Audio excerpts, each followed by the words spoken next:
Swami Ramanand Bharti junior college Tasgaon से मैं हिंदी अध्यापक एस.जे. वसावे।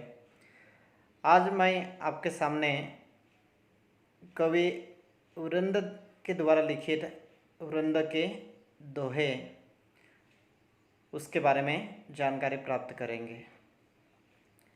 वृंद के दोहे नीतिपरक दोहे हैं।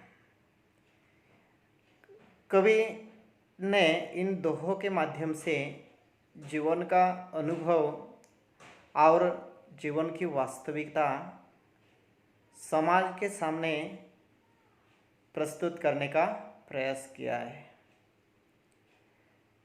वृंद जी ने अपने दोहों के माध्यम से ज्ञान का भंडार और उस ज्ञान के भंडार का हम जितना बांटेंगे उतना ही उसका फैलाव होगा, यही बात कही है। उसके बाद कवि ने आँखों के द्वारा पहचान, आँखें हित अहित को प्रकट कर देती है, पहचान लेती है। उसकी बात आपने दोहों के माध्यम से कही। उसके बाद कवि ने जो इंसान को जीवन में व्यवसाय करते समय अपने सत्यता को बरकरार रखने की बात कहते हैं। उसके बाद कवि अपने जीवन में अपनी क्षमता को पहचान कर जीवन को आगे बढ़ाने की बात भी कही है। उसके लिए उन्होंने जैसी परिस्थिति और वैसा ही बर्तन या वैसा ही व्यवहार करने के लिए उन्होंने कहा है। उसके बाद कवि आगे जो उच्च स्थान प्राप्त करने वाले इंसान को, यानी जिसके पास कोई गुण नहीं है पर वो उच्च स्थान पाने का वो प्रयास करता है, तो ऐसे लोगों को भी कवि ने वहाँ अपने नेतृत्व क्षमता की पहचान कराने के लिए या पहचान करने की बात कही है। कवि ने आगे कहा है कि कोई ऊंचा पद प्राप्त होने के बाद वो कभी ना कभी गिर जाता है, अर्थात इंसान को अपनी हालत पर कभी भी गर्व नहीं करना चाहिए, नहीं तो एक ना एक दिन उस सूर्य के तरह अस्त हो जाना पड़ता है। ये बात अपने दोहों के माध्यम से वृंद जी ने कही है। आगे कवि ने जो आप गुण पहचानने की बड़ी बात कही है। कवि कहता है कि इंसान अपने द्वारा किसी चीज़ की गुण पहचान कर उसे स्वीकार करने की बात कही है।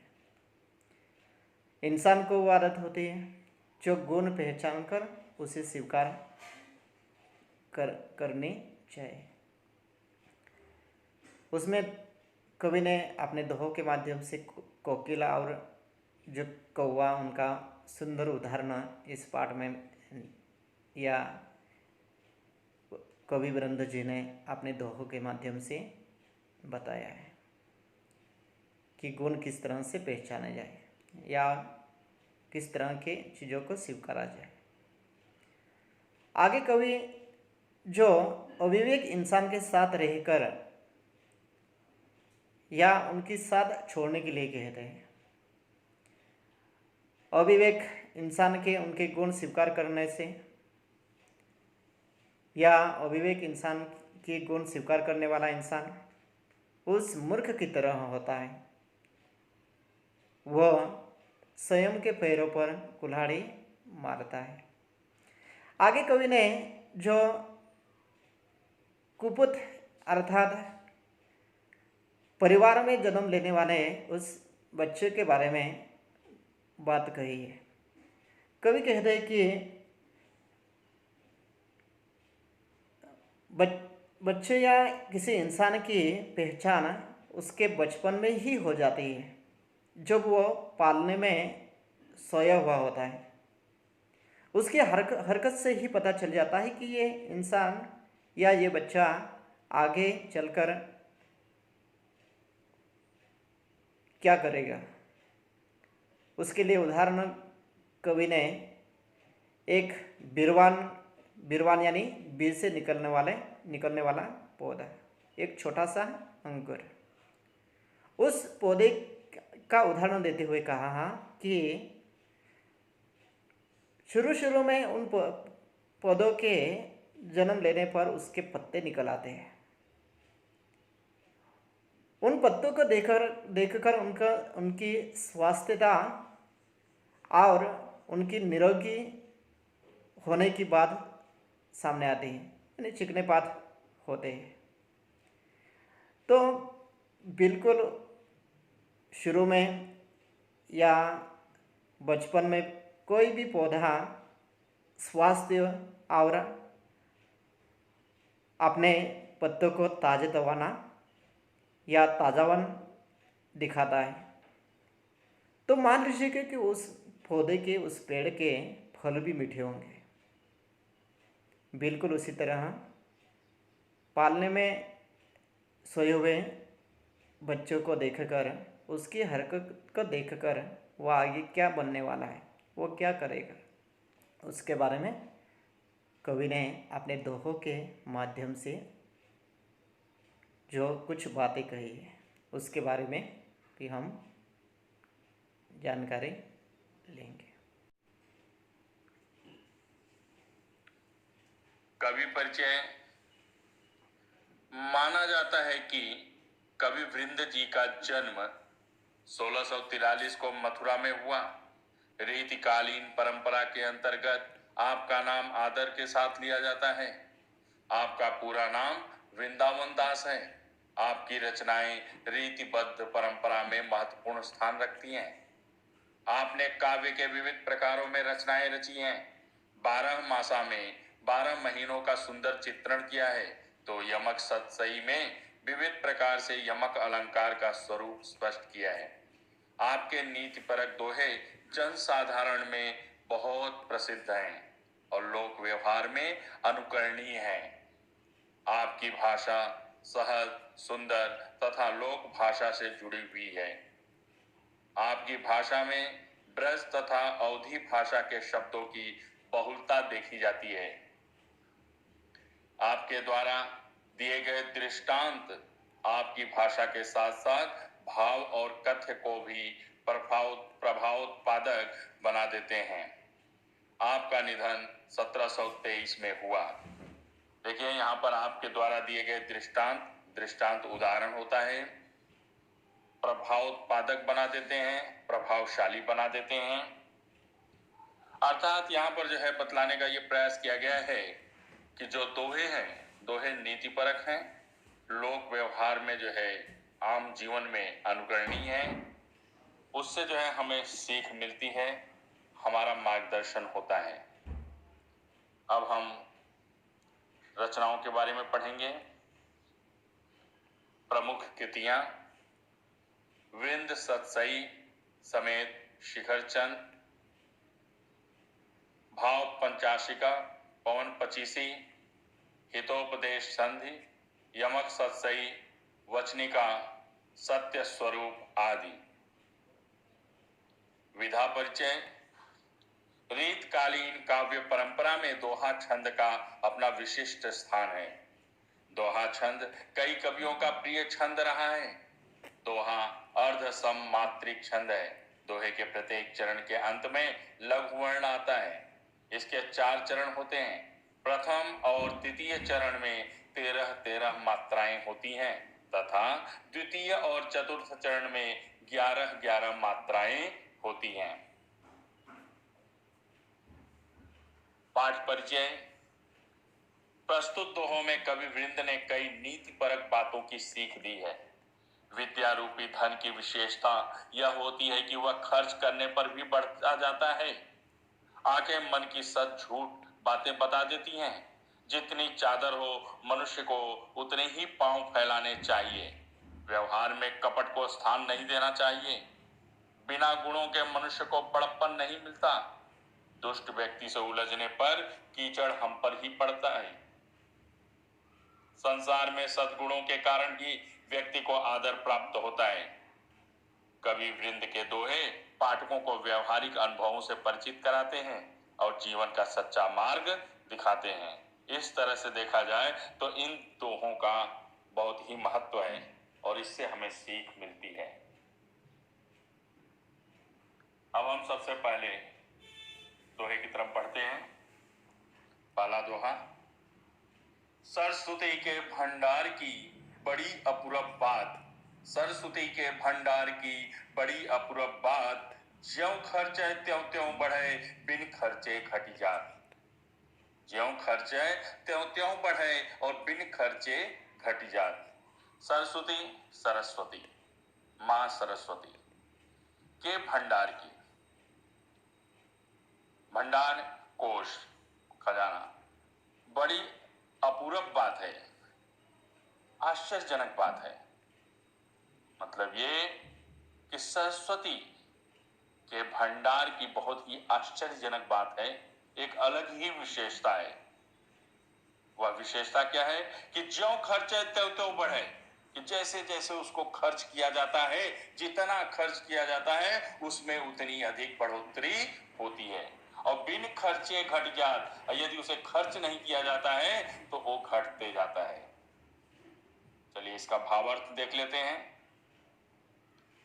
कवि वृंद जी कहते हैं कि मां सरस्वती के ज्ञान भंडार की बात बड़ी ही अनूठी और अपूर्व है, अर्थात विशेष है। उसकी यह विशेषता है क्या कि यह ज्ञान भंडार जितना खर्च किया जाए उतना बढ़ता जाता है और खर्च न करने पर वह घटता जाता है। अर्थात ज्ञान देने से बढ़ता है और अपने पास रखने से, अर्थात सिर्फ सीमित रखने से नष्ट हो जाता है, कम होते जाता है। इसलिए जितना हो सके ज्ञान बांटना चाहिए। कहने का तात्पर्य है कि आदान प्रदान की प्रक्रिया से ज्ञान में और अधिक बढ़ोतरी होती है। इसलिए ज्ञान को सिर्फ अपने तक सीमित नहीं रखना चाहिए। ज्ञान बांटने की चीज होती है, इसको जितना बांटा जाता है उसमें उतने अधिक बढ़ोतरी होती है। अब हम दूसरे दोहे की तरफ बढ़ते हैं। नैना देत बताई सब, हे को हेत हेत, जैसे है निर्मल आरसी, भली बुरी कही देत। देखिए यहां पर नैनों की विशेषता बतलाई गई है। नैन अर्थात नेत्र, आंख। आंख सब कुछ बता देते हैं कि हमारे मन में सच क्या है, झूठ क्या है, हित है या अहित है, अच्छी बात है कि बुरी बात है। हमारे मन की बातों की झलक हमको जो है आंखों में दिखाई दे देती है। ठीक उसी तरह से जैसे निर्मल आरसी, भली बुरी कही देत। आरसी आईना, दर्पण, निर्मल स्वच्छ साफ सुथरा आईना जिस तरह से जो है भली बुरी, अच्छाई और बुराई, चेहरे की अच्छाई बुराई दोनों को बता देती है, कुछ भी नहीं छुपाती। ठीक उसी तरह से हमारी आंखें भी कुछ भी नहीं छुपाती हैं। हमारे मन में क्या चल रहा है, कैसे भाव हैं, अच्छे भाव हैं, बुरे भाव हैं, सबकी झलक आंखों में दिखाई देती है। चलिए भावार्थ देखते हैं। कवि वृंद जी कहते हैं कि आंखें ही मन की सारी अच्छी बुरी बातों को व्यक्त कर देती हैं, प्रकट कर देती हैं। अर्थात मन के अच्छे बुरे भाव आंखों में दिखाई देता है। जैसे स्वच्छ साफ सुथरा आईना हमारी छवि की अच्छाई और बुराई दोनों बता देता है।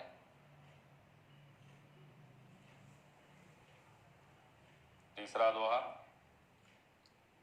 अपनी पहुंच विचार के कर्तव्य करिए दौर, देते हैं पांव पसारिए, चेती है लांबी सौर। यहां पर देखिए कवि जी बता रहे हैं, कवि वृंद जी, कि अपनी पहुंच, अपनी क्षमता को ध्यान में रखते हुए, अपने सामर्थ्य को ध्यान में रखते हुए हमें जो है कार्य करना चाहिए। कर्तव्य करिए, कार्य करना चाहिए। जितनी हमारी क्षमता है, जितनी हमारी शक्ति है, जितना हमारा सामर्थ्य है, हमें अपने सामर्थ्य के अनुसार ही कार्य करना चाहिए। ते पाँव पसारिए, जेते लांबी सौर सौर चद्दर। पाँव पैर हमें उतना ही पैर पसारना चाहिए, फैलाना चाहिए जितनी लंबी चादर हो। अन्यथा क्या होगा, हमारे पैर जो है चादर से बाहर चले जाएंगे। चलिए इसका भावार्थ देखते हैं। कवि वृंद जी कहते हैं कि अपनी पहुंच, क्षमता व सामर्थ्य को पहचान कर उसको ध्यान में रखकर ही कोई भी कार्य करना चाहिए। ठीक उसी प्रकार जैसे हमें उतना ही पैर फैलाना चाहिए जितनी बड़ी या लंबी हमारी चादर हो, अन्यथा परेशानी होती है। कहने का तात्पर्य ये कि यदि हम अपनी क्षमता, अपनी शक्ति को ध्यान में रखते हुए कार्य को नहीं करते हैं तो कार्य पूरा नहीं होता। कई बार जो है कठिनाइयां सामने आ जाती हैं, दिक्कतें सामने आ जाती हैं, परेशानियां सामने आ जाती हैं। अतः उन परेशानियों से बचने के लिए ही हमें पहले सावधान होना चाहिए, सतर्क होना चाहिए और अपनी क्षमता को ध्यान में रखते हुए ही उसके अनुरूप कार्य करना चाहिए। चौथा दोहा, फेर न हुए हैं कपट सो, जो की जय व्यापार, जैसे हांडी काट की, चढ़े न दूजी बार। देखिए यहां पर कवि जी कह रहे हैं कि जो भी व्यापार, जो भी कारोबार छल और कपट के साथ किया जाता है वो सिर्फ एक ही बार होता है। उसमें सफलता सिर्फ एक बार मिल सकती है, दूसरी बार नहीं। आप किसी को धोखा सिर्फ एक बार दे सकते हो, दूसरी बार नहीं दे सकते। बार बार धोखा नहीं दे पाओ। सामने वाले को, ग्राहक को जब जो है सच्चाई का पता चलता है तो सतर्क हो जाएगा, सचेत हो जाएगा। जैसे हांडी काठ की, चढ़े न दूजी बार, अर्थात काठ, लकड़ी की जो हंडी होती है वो अगर चूल्हे पर चढ़ाओगे तो एक ही बार चढ़ेगी। पहली बार चढ़ाने पर वो जलकर राख हो जाएगी, दूसरी बार जो है उसको वो चढ़ाने लायक ही नहीं बचेगी। देखिए भावार्थ देखते हैं। कवि वृंद जी कहते हैं यदि आप व्यापार करते हैं तो व्यापार में छल कपट का सहारा न लें। छल कपट से किया गया व्यवहार ग्राहक को आपसे दूर ले जाता है, लोगों को दूर ले जाता है। यदि छल कपट के साथ व्यापार किया जाएगा तो ग्राहक वास्तविक स्थिति या सच्चाई से अवगत होने के बाद दूर चला जाता है, फिर दोबारा नहीं आता है। कहने का तात्पर्य कि छल कपट के कारण जो विश्वास है वो खंडित हो जाता है, और एक बार अगर विश्वास खंडित हो गया तो पूर्ववत फिर जो है बात नहीं बनती है। ठीक उसी प्रकार जैसे लकड़ी की हांडी आग पर एक ही बार चढ़ती है, बार बार नहीं, क्योंकि लकड़ी पहली बार में ही जल जाती है। ठीक उसी प्रकार जो छल और कपट के साथ जो है व्यापार करते हैं, व्यवहार करते हैं, कारोबार करते हैं, उसमें एक बार उनको सफलता मिल सकती है, दूसरी बार सफलता नहीं मिलेगी।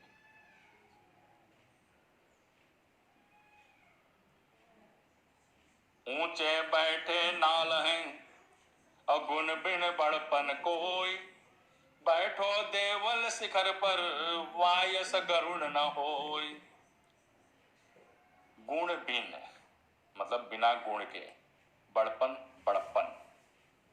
कोई सिर्फ ऊंचाई पर बैठा हो और उसमें जो है गुण नहीं हो, गुणहीन व्यक्ति हो, तो उसे बड़प्पन नहीं मिल सकता। ठीक उसी तरह बैठो देवल शिखर पर, देवल मंदिर, कि मंदिर के जो है ऊपरी चोटी पर, शिखर पर कोई कौवा, वायस का अर्थ होता है कौवा, कोई कौवा बैठा हुआ है तो मंदिर की चोटी पर बैठने मात्र से वह गरुण नहीं होगा, गरुण नहीं बन सकता, गरुण की समानता नहीं कर सकता, उसकी खासियत, उसके गुण नहीं पा सकता। कवि वृंद जी कहते हैं कि सिर्फ ऊंचे स्थान पर बैठने से बिना गुणों वाला कोई भी व्यक्ति अर्थात गुणहीन व्यक्ति बड़ा नहीं बन जाता, अर्थात वो बड़प्पन नहीं पाता है। ठीक उसी प्रकार जैसे मंदिर के ऊपरी शिखर पर बैठने मात्र से कौवा गरुड़ नहीं बन जाता है, अर्थात सिर्फ बैठने मात्र से, अनुकरण करने मात्र से ही उसमें जो है गरुड़ की खासियत या विशेषता या गुण नहीं आते। बड़प्पन पाने के लिए जो है अंदर से गुण होनी चाहिए, क्वालिटी होनी चाहिए। उद्यम कबहु न छाड़िए पर आशा के मोद, गागरी कैसे फोरिए उन्यों देख पयोद। उद्यम, परिश्रम, व्यापार कभी नहीं छोड़ना चाहिए, पर आशा के मोल, दूसरे के उम्मीद पर, आस पर, दूसरे से सहायता पाने की लालसा में अपने कार्य को, अपने उद्योग को कभी छोड़ना नहीं चाहिए। ठीक उसी तरह गागर कैसे फोरिए उन्यों देख पयोद, पयोद बादल, बादलों को घिरा हुआ देखकर कि बादल तो अब घिर ही रहे हैं, तो हमें जो है मटके के पानी की या गागर भरे पानी की जरूरत क्या है, क्योंकि बादल घिर रहे हैं तो बरसाएंगे ही, बरसेंगे ही। और इस उम्मीद में हम जो है पानी से भरे हुए गागर को अर्थात मटके को फोड़ देवे तो उचित नहीं है। कवि वृंद जी कहते हैं कि दूसरे के भरोसे अपना कार्य अथवा व्यवसाय छोड़ देना बिल्कुल उचित नहीं है, बिल्कुल ठीक नहीं है। हमें अपना कार्य अपने भरोसे करना चाहिए और तब तक जो है नहीं छोड़ना चाहिए जब तक कि हम सफलता नहीं पा जाते, क्योंकि दूसरे लोग जो है हमारी सहायता या मदद नहीं करते। ठीक उसी प्रकार जैसे बादलों को घिरते देखकर पानी से भरा अपना घड़ा फोड़ देना बुद्धिमानी नहीं है, क्योंकि बादल घिरे होते हैं, जरूरी नहीं है कि वो बरसें। और खाली घिरते हुए बादलों को देखकर अपना जो है पानी से भरा हुआ मटका फोड़ देना या घड़ा फोड़ देना बिल्कुल ठीक नहीं है। 7वां दोहा, कछु कही नीच न छेड़िए भलो नवा को संग, पाथर डारे कीच में उछरी विकारे अंग। कवि कह रहे हैं नीच को हमें कभी छेड़ना नहीं चाहिए, उसके साथ छेड़छाड़ नहीं करना चाहिए। और नीच का साथ भी वाको संग भला नहीं है, उसका साथ भी भला नहीं है, अच्छा नहीं है, अर्थात नीच की संगति भी नहीं करनी चाहिए, उसके साथ में नहीं रहना चाहिए। क्यों ऐसा कहा जा रहा है? आगे देखिए, कवि कहते हैं कि पाथर डारे कीच में, कि अगर आप पत्थर जो है कीचड़ में डालते हो तो उछड़ बिगाड़े अंग, वह जो है उड़ करके हमारे शरीर पर पड़ता है, अर्थात वह कीचड़, वो गंदगी हमारे ऊपर पड़ती है। यदि हम नीच के साथ में रहेंगे तो उसके कारण जो है समाज में हमारी बदनामी हो सकती है। कवि वृंद जी कहते हैं कि दुष्ट अथवा नीच व्यक्ति की संगत में रहना अच्छा नहीं होता है और कुछ कहकर उसे छेड़ना श्रेयस्कर नहीं है, अच्छी बात नहीं है।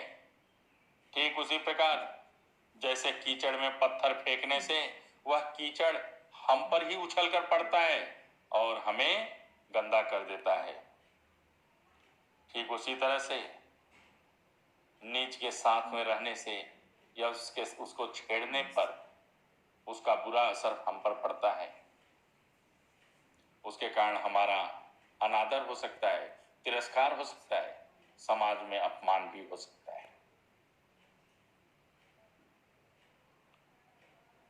8वां दोहा, जो पावे अति उच्च पद ताको पतन निदान, जो तपि तपि मध्यान लो अस्त हो तुहे भान।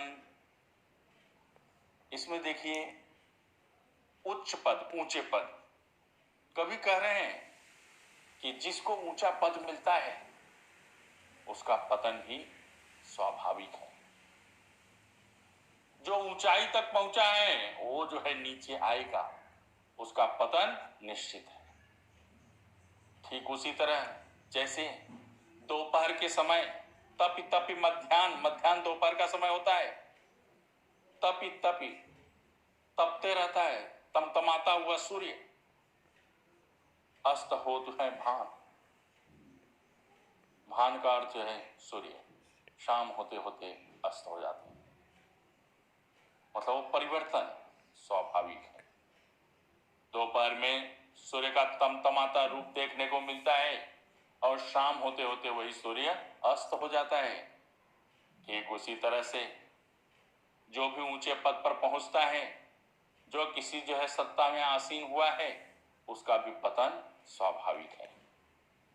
कवि वीरेंद्र जी कहते हैं कि जो ऊंचाई पर ऊंचे पद पर पहुंचता है उसका नीचे उतर आना भी उतना ही स्वाभाविक है, क्योंकि यही प्रकृति का नियम है।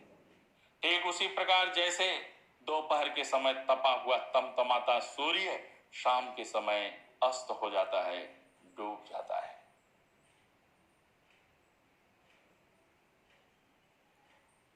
नौवां दोहा, जो जाको गुण जानही सोती ही आदर देत, कोकिल अंबही लेत है काग निबौरी लेत। कभी कह रहे हैं जो जैसा गुण वाला होता है, जितना गुणवान होता है, वैसे ही गुण वाली चीजों को वो महत्व देता है, उसका सम्मान करता है। ठीक उसी तरह जैसे कोकिल कोयल, अंबई आम, कि कोयल अपने गुण के अनुसार, अपने स्वभाव के अनुसार आम का चयन करता है, काग कौवा, निबौरी नीम का फल, और कौवा जो है अपने स्वभाव के अनुसार कड़वे नीम के फल का चयन करता है। यह सब जो है अपने स्वभाव और गुण के कारण ही होता है। जो मनुष्य जैसा होता है वैसे ही स्वभाव वालों को पसंद करता है, उसका चयन, उसका चुनाव भी वैसा ही होता है। कवि वृंद जी कहते हैं कि जिसके पास जैसे गुण होते हैं उसी के अनुसार वह आदर प्रदान करते हैं, दूसरों को सम्मान देते हैं, वैसी ही वस्तुओं का वो चयन भी करते हैं। ठीक उसी प्रकार जैसे मधुर वाणी के कारण जो है कोयल आम का चयन करती है और कर्कश ध्वनि के कारण कौवे निबौरी अर्थात जो है नीमकौड़ या नीम के फल का चयन करते हैं। अतः मनुष्य का जो व्यवहारिक कार्य होता है, जो व्यवहारिक जीवन में कार्य, वो उसके स्वभावगत होता है, उसका चयन, उसका चुनाव सब स्वभाव के अनुसार होता है, उसके गुणों के अनुसार होता है। 10वां दोहा, आप अकारज आपनो करत कुबुद के साथ, पाय कुल्हाड़ी आपने मारत मूरख हाथ। आप अकारज आपनो, करत कुबुद के साथ, जो कुबुद हो अर्थात दुर्बुद्धि वाले, वे अपना ही नुकसान करते हैं, अपने काम को बिगाड़ देते हैं, अपने काम को खुद ही खराब कर लेते हैं। क्यों? दुर्बुद्धि के कारण, खराब नीतियों के कारण, गलत सोच और विचार के कारण, दुर्भावना के कारण उनकी स्थिति वैसी होती है। मूर्ख जैसे मूर्ख व्यक्ति जो है अपने ही पैर पर अपने ही हाथ से कुल्हाड़ी मारता है। पाए कुल्हाड़ी आपने मारत मूरख हाथ, कि मूर्ख व्यक्ति अपने ही पैर पर कुल्हाड़ी मारता है अर्थात अपना नुकसान करता है। कवि वृंद जी कहते हैं कि अविवेक या नासमझी के साथ किया गया कार्य स्वयं के लिए हानिकारक या नुकसानदायक सिद्ध होता है। ऐसे में मनुष्य अविवेकता के कारण, नासमझी के कारण अपने ही काम को खराब करता है। ठीक उसी प्रकार जैसे कोई मूर्ख व्यक्ति अपनी मूर्खता के कारण अपना ही नुकसान करता है अर्थात बिना सोचे समझे वह जो है कुल्हाड़ी अपने पैर पे ही मारता है।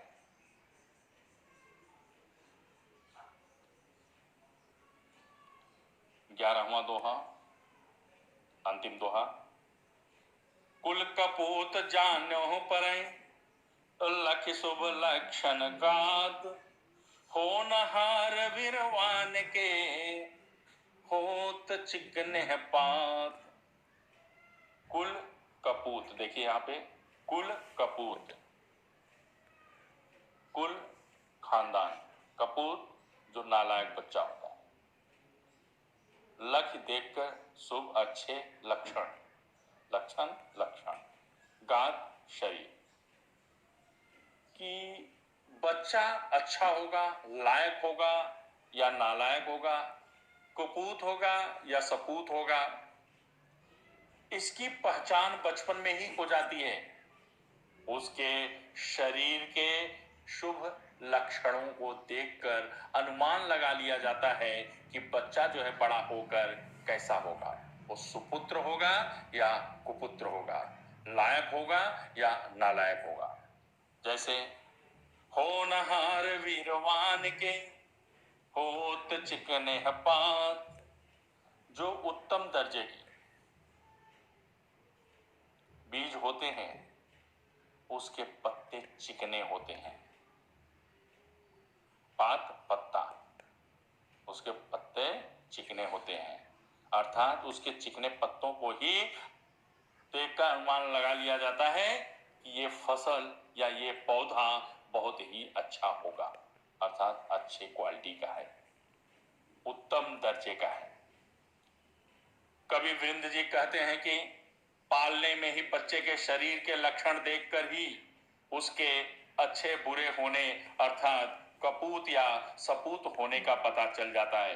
ठीक उसी प्रकार जैसे उत्तम बीज के पौधों का अनुमान उसके चिकने व स्वस्थ पत्तों को देखकर लगा लिया जाता है।